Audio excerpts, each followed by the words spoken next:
আমরা যখন চিল্লামিল্লি হচ্ছে এসে দেখলাম যে বাচ্চাটাকে ওইভাবে বের করছে। আমি সঙ্গে সঙ্গে এসে জল টল নিয়ে এলাম, দেখলাম বাচ্চাটার গা ফা এমনি ঠান্ডা হয়ে গিয়েছে, গলা ফাঁসের দাগ আর গলা হাত পা পুরো ঠান্ডা হয়ে গেছে, গা হাত পা সাদা অলরেডি হয়ে গিয়েছিলো তখন। তারপরে ওর মার খুঁজে পাচ্ছিল না, সবাই খোঁজ করে মার মা তারপরে কিছুক্ষণ পরে এখান থেকে ওদের বাড়ির সবাই এলো, এসে নিয়ে ওদের ওই দিকে একটা বাড়ি আছে ওখানে নিয়ে গেল।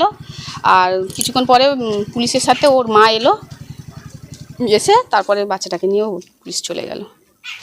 ওর মা কি মেরে দিয়ে থানায় গিয়েছে? হ্যাঁ, মেরে গিয়ে থানায় গিয়ে স্যালেন্ডার করেছে। আচ্ছা, আমার ছেলেকে মেরে তারপর পুলিশ এসছে, পুলিশ ওকে নিয়ে বেশ প্রোটেকশন দিয়েই আনলো, ভালো করে কাউকে গায়ে হাত দিতে দিল না, আবার ভালো করে প্রোটেকশন দিয়েই নিয়ে চলে গেল। আমাদের উপর লাঠি চার্জ করছিল। আমরা সবাই ওই একটা রাগ, সবারই একটা রাগ, দুটো বাচ্চারা এইভাবে মেরেছে, সবাই বলছে ওকে ছেড়ে দাও, একটু ওকে ছেড়ে দাও, ওই হিসাবে পুলিশ সঙ্গে সঙ্গে লাঠি চার্জ করেছে। পূজা চক্রবর্তী।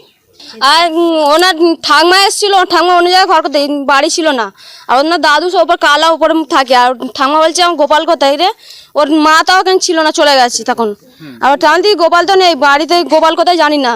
আমার বলে স্কুলে যাবে না, স্কুলে যাবে, স্কুলে খেলা হচ্ছে, স্কুলেতে যাবে।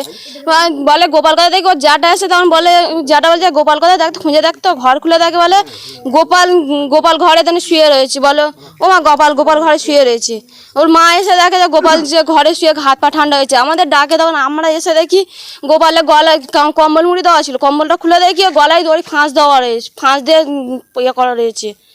ফাঁসটা খুলে বার করতে না আসি দেখি এগুলো কালচিটে দাগ করেছে, এগুলো মোটা হয়ে কালো কালচিটে রক্ত দাগ করে দিচ্ছে। কটা বাচ্চা ছিল ওনার দুটো বাচ্চা, একটা 1.5 বছরের বাচ্চা সে মেরে দিয়েছে, ওর মাই মেরেছে। এরকম সময় 2 বছর আগে না, এসব কিচ্ছু জানি না। আর ফের এবারে এই বাচ্চারা এরম ভাবে মেরেছে, তাও জানি না কি জন্য মেরেছে। তোমার নাম কি? আমার নাম শ্রাবন্তী নস্কর। আমি ঘর খুলেছি, ঘর খোলার পরে ওর দিকে শুয়ে আছে, আমার মা এসে ডাকছে, সাড়া করে না। আর আমি এসে দেখি দরজা বন্ধ, ওর ঘর দরজা বন্ধ।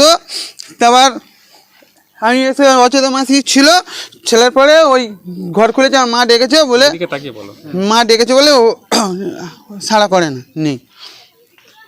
তারপরে কি হলো কি জানতে পারলে? তুই তো গেলি, বলছিস মা গোপাল নেই, তারপরে আমি দেখেছি। ও উনি তারপরে কি ঘটনা ঘটেছে সেটা আমি আর জানি না। তারপরে কি হয়েছে? ওই দরজা বন্ধ ছিল। তারপরে কি হয়েছে, ঘটনাটা কি ঘটেছে? হ্যাঁ, গলায় ফাঁস ছিল ওই ভাইয়ের ছেলে। কি দিয়ে ফাঁস ছিল? ও গামছা দিয়ে, ওন্না দেওয়া ছিল। ওই ভাইয়ের বউ। কি কারণে দিয়েছে জানি না, ওর একটু মাথার ছিঁড় আছে।